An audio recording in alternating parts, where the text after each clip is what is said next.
Hello and good morning, all of you. Welcome to Alpha Academy, and we are doing the agriculture series. Today is the lecture number 15, and ज़्यादा परेशान मत हो, आज ही last lecture है. Today we shall be wrapping up with the agriculture and main part हम 99% पढ़ चुके हैं और 1% जो टेक्नोलॉजिकल मिशंस कभी पूछे गए तो, क्योंकि अब जो इसमें बहुत सारे टेक्नोलॉजिकल मिशन है वो चेंज हो गए हैं, तो उसके लिए हम सोचा आपको पढ़ा देते हैं. पढ़ाने के लिए कुछ ऐसा कुछ है नहीं, मैं आपको ऑब्जेक्टिव्स बता दूंगा. जहाँ पे मिनिस्ट्रीज इंपॉर्टेंट होंगी वहाँ पे मैं आपको मिनिस्ट्रीज बता दूंगा. ठीक है, तो टेक्नोलॉजीज मिशन पढ़ लेते हैं भैया. ठीक है, और पहला मिशन है हमारे पास, mission for integrated development of horticulture. भाई क्या होगा इसमें, हॉर्टिकल्चर डेवलप करेंगे. है क्या, ये सेंट्रल स्पॉन्सर स्कीम है. अब सेंट्रल स्पॉन्सर स्कीम है मतलब कुछ पार्ट जो है सेंटर देगा, कुछ पार्ट जो है स्टेट देगा. जो नॉर्मल स्टेट है सबके लिए, उन सब में जो है 15% स्टेट देंगे और 85% जो है सेंटर देगा. बट जो नॉर्थ ईस्टर्न स्टेट्स हैं और हिमालयन स्टेट्स हैं वहाँ पे गवर्नमेंट ऑफ इंडिया 100% देगा.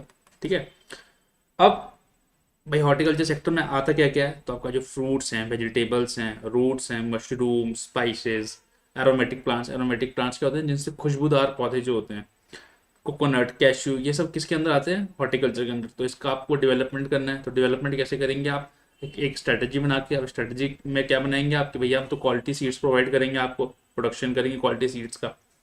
देन प्लांटिंग मटेरियल जो है उसे अच्छा लाएंगे, प्रोटेक्शन एनहेंसमेंट करेंगे, इंफ्रास्ट्रक्चर बनाएंगे, जो पोस्ट हार्वेस्ट लॉस है उसे कम करेंगे, मार्केटिंग को इम्प्रूव करेंगे. और ये सब करेंगे कैसे, आपस में मिलजुल के एंड टेक्नोलॉजिकल अडेप्टेशन से. और फार्मर को फिजिकल इंसेंटिव देंगे ताकि वो हॉर्टिकल्चर सेक्टर की तरफ आ सके या उस अपने कदम बढ़ा सके या उसे अपनाए.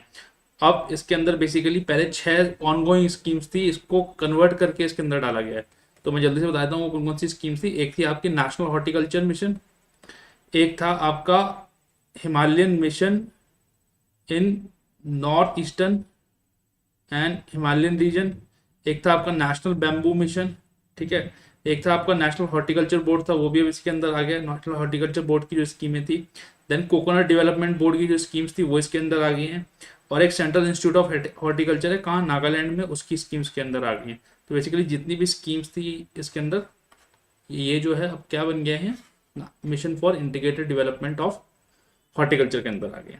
अब ये जो है क्लोजली काम करता है किससे, national mission for sustainable agriculture. National mission for sustainable agriculture क्या है, national action plan for climate change के अंतर्गत जो 6 प्रोग्राम्स दिए गए हैं उसमें से एक प्रोग्राम है ये. ठीक है, और ये सपोर्ट करता है जो हमारा सैफरन मिशन है. आगे हम पढ़ेंगे सैफरन मिशन किसके लिए है, कौन से स्टेट के लिए. ठीक है, then national mission on agriculture extension and technology 2014 में आया था 12th 5 ईयर प्लान में. इसके अंदर भी 4 हमारे पास सब मिशन है. एक है हमारे पास सब मिशन फॉर एग्रीकल्चर एक्सटेंशन, तो इसमें हमें क्या करना है, अवेयरनेस बढ़ानी है भैया. एक तो हम अवेयरनेस बढ़ाएंगे. ठीक है, देन जो टेक्नोलॉजीज हैं एग्रीकल्चर में उसे बढ़िया करेंगे एग्रीकल्चर में और अलाइड सेक्टर्स में, जैसे फॉरेस्ट्री या एनिमल रियरिंग. ठीक है, food processing, agriculture and allied sectors में टेक्नोलॉजीज को बेटर करेंगे. देन हमारे पास एक है submission on seed and planting material. ठीक है, इसमें क्या करेंगे, हम क्वालिटी सीड्स लेके आएंगे. ठीक है जी, इसमें हमें राइट्स ऑफ फार्मर भी बचाने हैं. राइट्स ऑफ फार्मर देखो ऐसे ही याद रख लिया करो, तो ये ना बड़े ऑड वन आउट होते हैं. अब आपको लगेगा सीड एंड प्लांटिंग मटेरियल में, but then rights of the farmer क्यों बचाएंगे, but then right of the farmer and farm breeders की हमें राइट्स बचानी है. ठीक है, न्यू वराइटीज ऑफ प्लांट्स लगाने हैं.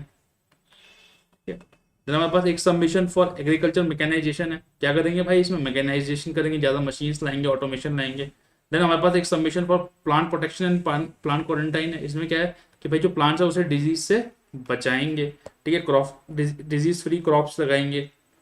फिर अगला जो मिशन है हमारे पास, अगला मिशन है national mission on oil seeds and oil palm. देखो एक्चुअली ये 2014 में अप्रूव हुआ था, 2017 में इसको रिवाइज किया गया. 75-25 का इसमें कंट्रीब्यूशन है, याद रखने की जरूरत है बिल्कुल नहीं. स्ट्रैटेजी क्या है कि हम जो है सीड रिप्लेसमेंट रेशियो बढ़ाएंगे. सीड रिप्लेसमेंट रेशियो मतलब अच्छी सीड्स लगाएंगे. अब हम पुरानी वाली जो खराब वाली सीड्स हैं हटा देंगे. इरिगेशन कवरेज बढ़ाएंगे और वेस्टलैंड एंड वाटर सेट का यूज करेंगे. ठीक है, देन अगला है हमारे पास नेशनल सैफरन मिशन. भाई सैफरन कहाँ उगता है, जम्मू एंड कश्मीर में.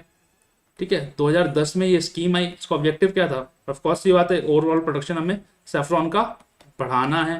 ठीक है। क्वालिटी ऑफ सेफ्रॉन को बढ़ाना है, उसमें जो रिसर्च एंड एक्सटेंशन सर्विसेज हैं उसको बढ़ाना है, और जो ऑर्गेनाइज्ड मार्केटिंग है उसको बढ़ाना है, उसकी मार्केटिंग अच्छे से करनी है। तो मिशन जो होता है बड़ी पॉजिटिव चीज़ें करती है।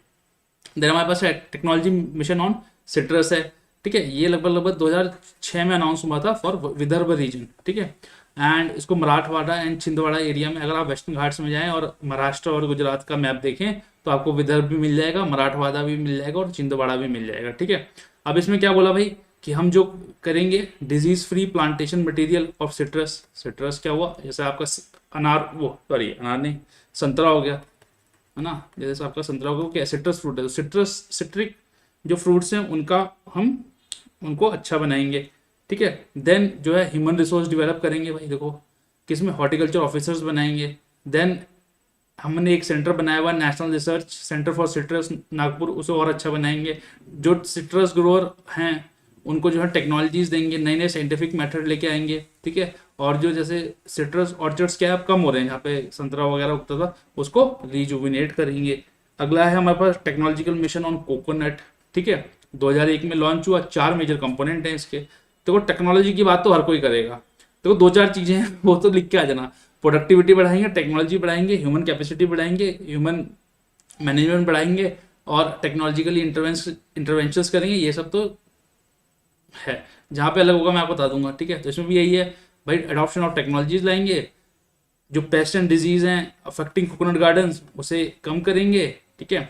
और प्रोसेसिंग एंड प्रोडक्ट डाइवर्सिफिकेशन करेंगे, मार्केट रिसर्च एंड प्रमोशन करेंगे, टेक्निकल सपोर्ट देंगे फार्मर्स को, एक्सटर्नल इवेल्युएशन करते रहेंगे, और जो भी रिक्वायरमेंट्स है उसको टाइम टू टाइम फिलअप करते रहेंगे।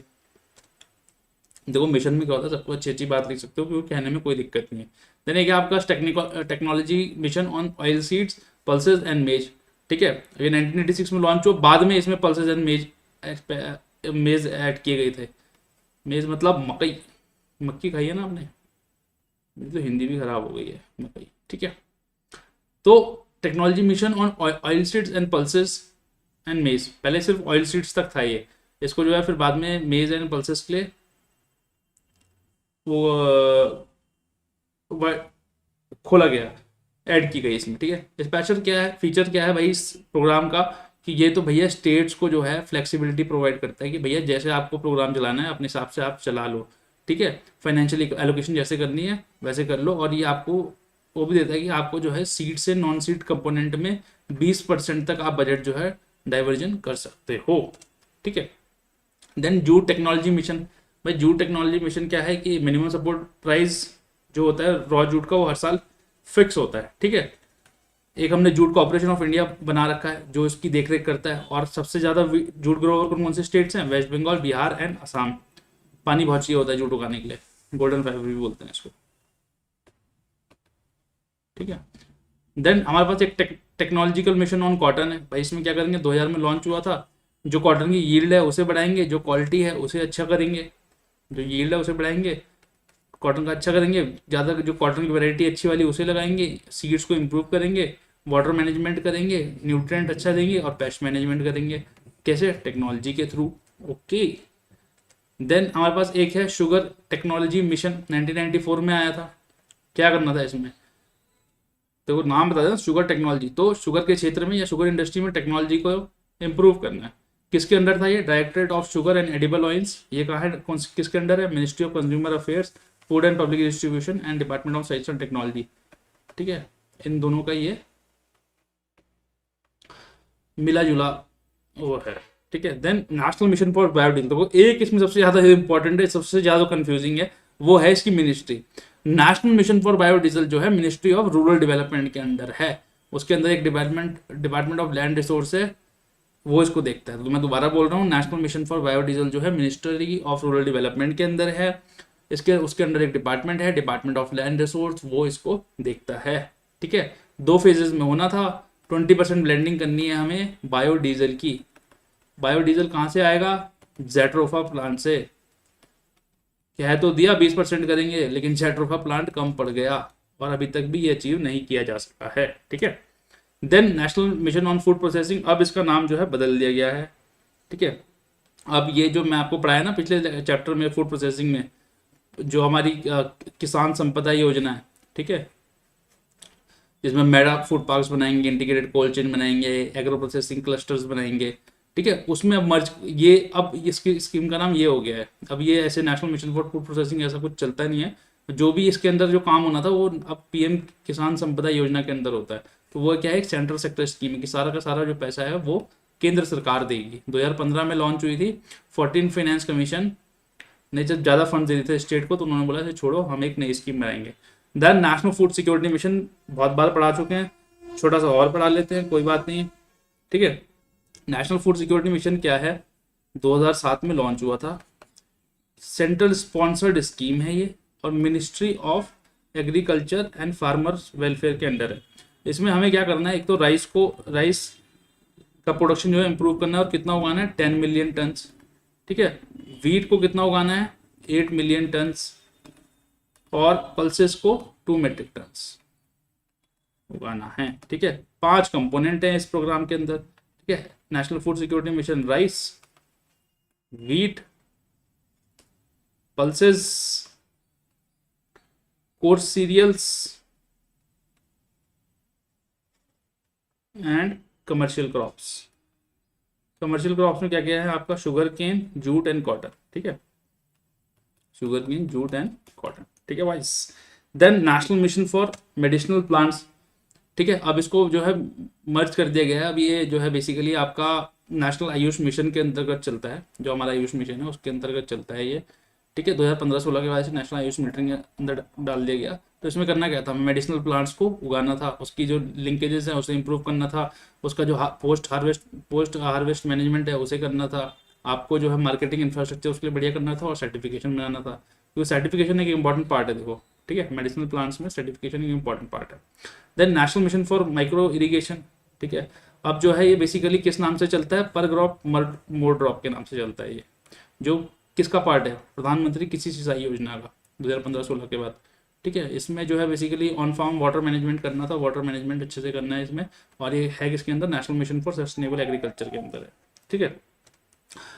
अब हमारे पास national mission for sustainable agriculture, ये जो 8 मिशन है, सॉरी मैंने पीछे 6 बोल दिए, वो 8 मिशन हैं, ठीक है, very sorry for that. 8 mission जो है आपके national action plan for climate change के अंदर, उसके अंदर इसे इंप्रूव करना है। तो उसके एम्स क्या क्या है भैया, एक तो हमें जो एग्रीकल्चर है अपना उसको प्रोडक्टिव बनाना है, सस्टेनेबल बनाना है, रिम्यूनरेटिव बनाना है कि भैया प्रॉफिट हो, कुछ पैसा वैसा आए उससे, क्लाइमेट रेजिलिएंट बनाना है कि भैया ड्रॉट आ जाए तो खेती होती रहे। Then location specific integrated farming systems लाने, जैसे लोकल की नीड है या उस पर्टिकुलर जोग्राफी या टोपोग्राफी की नीड है उस हिसाब से हमें फार्मिंग सिस्टम्स बनाने। देन सॉइल कंजर्वेशन पे वर्क करना है, और सॉइल में जो मॉइस्चर है उस पर भी कंजर्व करना है, ताकि जो है बना रहे, ताकि आपका सॉइल जो अच्छा रहे और उससे उत्पादन अच्छा होता रहे। देन सॉइल हेल्थ मैनेजमेंट करना है, वाटर मैनेजमेंट अच्छे से करना है, एफिशिएंटली करना है। देन रेन फेड टेक्नोलॉजीज को मेन स्ट्रीम करना है, और इसके 2 कंपोनेंट्स हैं, एक है हमारे पास रेन फेड एरिया डेवलपमेंट, और एक है हमारा सॉइल हेल्थ मैनेजमेंट, ठीक है। ये इसके 2 कंपोनेंट हैं इस मिशन के। Then last of all is the boss है हमारे पास, जो हमारे पास ग्रीन रेवोल्यूशन है। ग्रीन रेवोल्यूशन को किस एक योजना बना रखी है उसके लिए हमने, वो है कृषि उन्नति योजना। इसके अंदर जो है लगभग 11 स्कीम है, और 12 5 ईयर प्लान में ये लॉन्च की गई थी। इसके अंदर कौन से प्लान है, ये सब इसके अंदर प्लान है, आप रोक के पढ़ सकते हैं। जैसे mission for integrated development of horticulture इसके अंदर है, national mission for sustainable agriculture इसके अंदर है, सब मिशन ऑन एग्रीकल्चर एक्सटेंशन इसके अंदर है, आपका national e governance plan agriculture इसके अंदर है, ठीक है। ऐसे इसके अंदर 11 प्रोग्राम है। तो बेसिकली ये एक टाइप का हॉलिस्टिक प्रोग्राम है, क्योंकि आप जो है कितनी भी स्कीम्स बना लें, अगर उनका कहीं इंटीग्रेशन नहीं होगा, जैसे हर कंपनी का एक बॉस होता है ना, एक सीईओ होता है, भाई कितने एम्प्लॉयज होते हैं, फिर कम होते चले जाते हैं, फिर एक बॉस होता है। तो ये बॉस है, ये एग्रीकल्चर की क्षेत्र में जितनी भी स्कीम्स हैं उनका बॉस है ये, ठीक है। तो ये एग्रीकल्चर एलाइड सेक्टर पर ध्यान देता है, उसके प्रोडक्शन को बढ़ाता है, और बोलता है कि जो एग्रीकल्चर हमें देखना है वो as a holistic and integrative या इंटीग्रेटेड मैनर में देखना है, उसको सिलोज में नहीं देखना है, तोड़ के नहीं देखना है, और जो हमें एग्रीकल्चर करना है वो साइंटिफिक मैनर में करना है, जिससे कि हमारा प्रोडक्टिविटी और रिटर्न्स अच्छे आए, किस पे, जो हम उत्पादन कर रहे हैं, तो ये थी बात एग्रीकल्चर सीरीज की। Thank you all for watching. If you need the notes of the, if you need the PDF, Word document, slide, जो भी आपको चाहिए, you can always contact us on this number. Notes can be downloaded also from Telegram channel और हमारी site से link, जिसका दोनों का डिस्क्रिप्शन बॉक्स में दिया गया है। And this is the end of course. मैं आप सभी का हार्दिक शुक्रिया करता हूँ कि आप बने रहे, आपने पढ़ा हमारे साथ, और आपको लगता है कि हम इसको इम्प्रूव कर सकते हैं तो हमेशा हमें आप जो है इस नंबर पे एक मैसेज लिख सकते हैं या कमेंट बॉक्स में अपना फीडबैक दे सकते हैं, और हम पूरी कोशिश करेंगे कि नेक्स्ट टाइम जब हम इसी सीरीज़ को दोबारा बनाएं या कोई और सीरीज और बनाएं, उसको और इम्प्रूव करें और बेहतर कर पाएँ, ताकि आपकी जो अंडरस्टैंडिंग है उसके प्रति अच्छी हो और आप जो है उसको अच्छे से पढ़ पाएँ। क्योंकि अल्फा यस का अकेडमी का एम है कि आपको जो है आसानी से सब कुछ समझ में आ जाए, एकदम आप चल रहे हैं। तो thank you all and I wish you a very happy day, a very happy life. Take care, keep smiling, keep healthy, and we shall see you with the next series, that is science and technology, coming soon. Bye bye.